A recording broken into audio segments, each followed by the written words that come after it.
Shalom.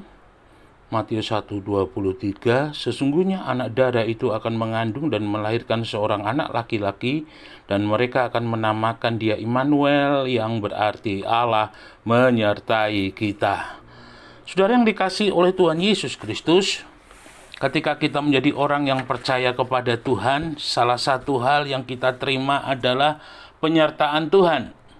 Seperti halnya yang terjadi atas bangsa Israel ketika Tuhan membebaskan umatnya untuk dilepaskan dari perbudakan di Mesir. Tuhan menyertai bangsa Israel dengan tiang awan dan tiang api yang tidak pernah pergi meninggalkan bangsa Israel. Dan ketika tiang awan dan tiang api itu menyertai, tidak hanya menyertai, tetapi juga di sana Tuhan nyatakan pertolongannya yang luar biasa. Mulai dari laut Teberau yang terbelah, lalu mana yang tidak pernah habis, lalu batu yang mengeluarkan air, burung puyuh yang tidak pernah habis, semuanya diberikan kepada Tuhan untuk bangsa Israel selama lebih kurang 40 tahun. Tidak bisa kita bayangkan kalau harus diukur dengan nilai uang, nominal uang, berapa banyak biaya yang dibutuhkan oleh bangsa Israel ketika mereka keluar dari Mesir menuju ke tanah yang dijanjikan oleh Tuhan. Tetapi sama-sama kita ketahui bahwa apa yang Tuhan berikan untuk bangsa Israel adalah segala sesuatu yang bagi Tuhan tidak ada apa-apanya, tidak ada artinya. Ya, segala sesuatu yang menjadi kebutuhan kita, yang menjadi keperluan kita di hadapan Tuhan itu tidak ada artinya apa-apa. Karena Tuhan terlalu sanggup, terlalu mampu untuk memberkati di dalam kehidupan kita.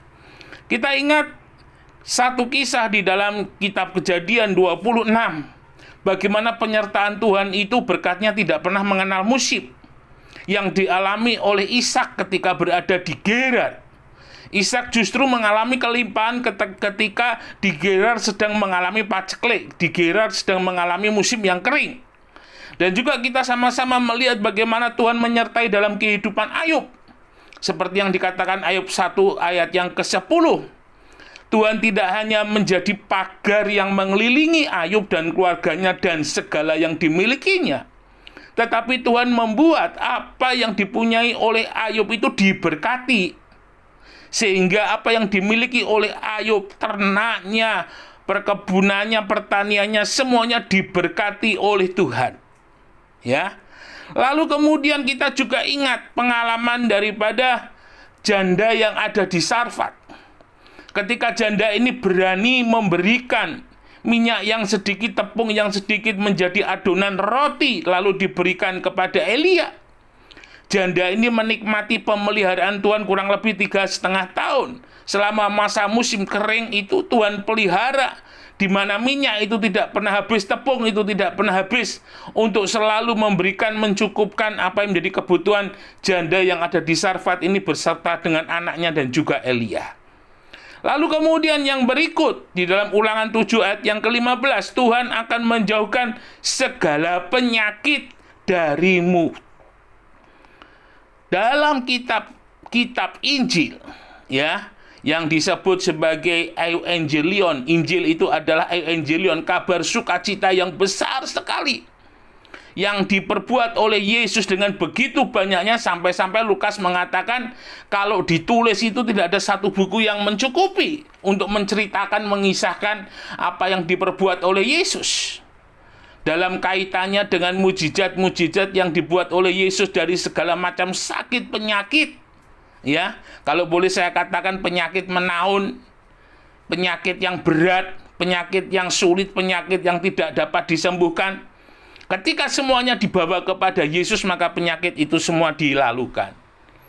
Nah, kita mau belajar dari kata Immanuel ini, bahwa dalam segala keadaan kita sebagai orang percaya, Tuhan tidak pernah meninggalkan. Immanuel, Allah yang beserta dengan kita, itu selalu ada. Biarlah ketika kita menyadari hal ini, iman kita tidak menjadi kendor kepada Tuhan. Pengharapan kita tidak menjadi lemah kepada Tuhan.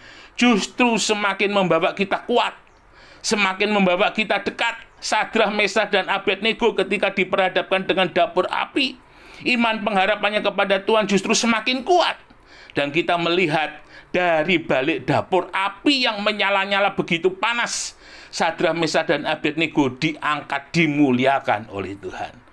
Mari sama-sama kita jadikan momen di tengah-tengah pandemi seperti sekarang ini menjadi orang-orang percaya yang sungguh-sungguh menunjukkan kehadiran Tuhan di dalam hidup ini, menunjukkan kuasa Tuhan di dalam hidup ini untuk menjadi saksi, menjadi terang, menjadi berkat bagi banyak bangsa yang belum percaya kepada Tuhan. Tetap semangat, tetap percaya, bersama dengan Yesus kita lakukan perkara yang besar. Amin. Tuhan Yesus memberkati.